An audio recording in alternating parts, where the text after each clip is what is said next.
अब मैं आपको भगवान कृष्ण के जन्म की कथा को सुनाता हूं। सुखदेव जी कहते हैं, राजन अब चंद्रवंश की परम पुण्यमयी कथा को श्रवण करें। भगवान नारायण के नाभि कमल से ब्रह्मा, ब्रह्मा के बेटा अत्रि, अत्रि के बेटा चंद्रमा, जिनसे चला चंद्रवंश, चंद्रमा के बेटा बुद्ध, बुद्ध के बेटा पुरुरवा, इन्हीं पुरुरवा का दूसरा नाम राजा एल था। इन्हीं की उर्वशी अप्सरा, इनके आयु, शतायु, सत्यायु, रजय, विजय आदि 6 बेटा हुए। इन्हीं के प्रतापी वंश में आगे चल करके नहुस का जन्म हुआ। नहुस के भी याति, याति, संयाति, आयाति, व्याति, कृति आदि 6 बेटा हुए। उनमें सबसे बड़े बेटा का नाम यति सन्यासी हो गया। दूसरे बेटा के 2 विवाह हुए। पहला विवाह शुक्राचार्य जी की बेटी देवयानी और दूसरा विवाह बृहस्परवा की पुत्री शर्मिष्ठा। इनके याति की यदु, तुर्वसु, द्रुहिया, अनपुरु आदि 5 संतानें हुई। इन 5 संतान में सबसे छोटे बेटे का नाम पुरु, जो भगवान का अनन्य भक्त था। शुक्राचार्य जी के श्राप के बाद बुढ़े हो गए। सुखदेव जी कहते हैं, राजा परीक्षित पुरु वंश में ही राजा दुष्यंत का जन्म हुआ। इन्हीं के बड़े प्रतापी पुत्र जो बचपन से सिंहों की कीड़ा किया करते थे, इसी प्रतापी वंश में आगे चल करके दंती देव, जिन्होंने सूखा पड़ जाने पर अपना सर्वस्व खजाना प्रजा को लौटा दिया और 49 दिन तक स्वयं भूखे रहे। इन्हीं पुरु वंश में परीक्षित तुम्हारा भी जन्म हुआ। तुम भी पुरुवंशी हो। पुरु महाराज के जो सबसे बड़े भाई थे उनका नाम था यदु, जिनसे चला यदवंश। यदवंश में भी अजीमीड़, देवीमीड़, सूरसेन, प्रभाती आदि आदि बड़े बड़े प्रतापी राजा हुए। महाराज सूरसेन के बेटा का नाम पड़ा आनक दुंदुभी। इन्हीं का नाम है वसुदेव। वसुदेव की 7 पत्नियां थीं। उनकी पत्नी के बाद एक राजा कंस था। राजा कंस की अनेकानेक संतान। राजा कंस का विवाह है, उनकी पत्नी का नाम अस्ति प्राप्ति था। राजा कंस ने अपने स्वयं के पिता को बंदी गृह में भर दिया और बंदी गृह में डालने के बाद राजा कंस के यहाँ आगे चल के उन्होंने अपनी चचेरी बहन देवकी का विवाह वसुदेव के साथ किया। जब बहन को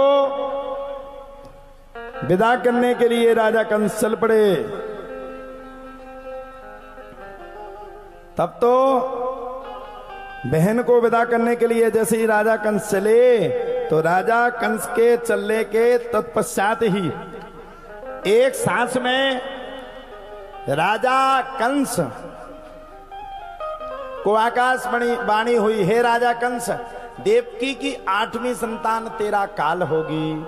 राजा कंस ने देवकी को कारागृह में डाल दिया। और जब राजा कंस ने देवकी को कारागृह में डाला तो 1 से लेकर के 6 संतानों को मार दिया।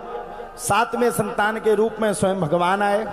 संकर्षण विधि के द्वारा भगवान रोहिणी के गर्भ में स्थापित हो गए। अब 8वें गर्भ के रूप में स्वयं भगवान को आना था। तब तो भैया राजा कंस ने जेल का पहरा बहुत भयंकर बढ़ा दिया और इतनी तेजी के साथ बढ़ा, भगवान का अब जन्म होने ही वाला था। जैसे ही भगवान का पहरा बढ़ा, वैसे ही भादों की रात थी, कृष्ण पक्ष था, रोहिणी नक्षत्र था। रोहिणी नक्षत्र, भादों की रात्रि और खूब तेज बिजलियां तड़तड़ा रही हैं, खूब तेज बरसात होती जा रही है। और रात के ठीक 12 बजे भगवान ने कारागृह में जन्म ले लिया। बोलो नंद के लाला की। जैसे ही भगवान ने जन्म लिया, वैसे ही वसुदेव जी ने भगवान को एक छपड़ी पे रखा। पहरेदार सो गए, बंदी हट गई, कारागृह के बंधन मुक्त हो गए, बेड़ियां हट गई और भगवान को ले जाने लगे वसुदेव जी। और जब भगवान को ले जाने लगे वसुदेव जी, तब तो कहा जाता है यमुना मैया को स्पर्श किया। अब यमुना मैया स्पर्श करवें और भगवान अपने पांव को ऊपर कर लेवे। यमुना मैया स्पर्श करवें, भगवान अपने पांव को ऊपर कर लें। यमुना मैया बोली रुक जाओ, बिना पैर छुए तो जाने नहीं दूंगी। यमुना मैया ने पूरा वसुदेव जी को घेर लिया।